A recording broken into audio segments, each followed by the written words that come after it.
క్రైస్త lord. ఈ దిన దేవుని వాగ్దానము. తుయతైర సంఘము యొక్క 3వ లక్షణము విశ్వాసము. విశ్వాసము లేకుండా దేవునికి ఇష్టుడై ఉండుట అసాధ్యము.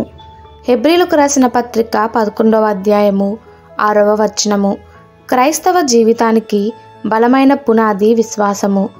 దేవుని వద్దకు వచ్చినవాడు ఆయన ఉన్నాడని, తను వెతికిన వారికి ఫలము దయచేయువాడని నమ్మాలి.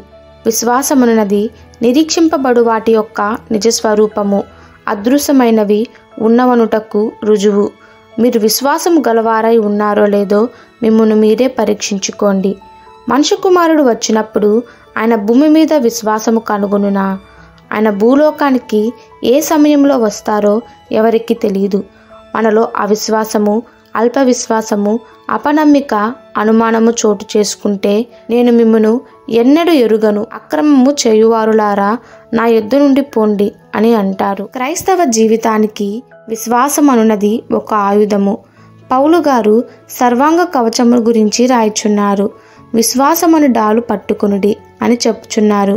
విశ్వాసముతో సింహాల నోళ్లను మూయించారు. రక్షణ పొందుటకు విశ్వాసం కావాలి.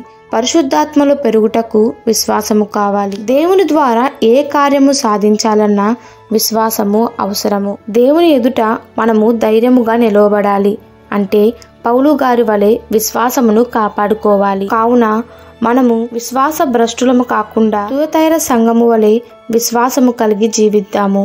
ఈ దిన దేవుని వాగ్దానము మనందరి జీవితంలో నెరవేరులాగున ప్రభు కృప మనకి తోడై ఉండునుగాక.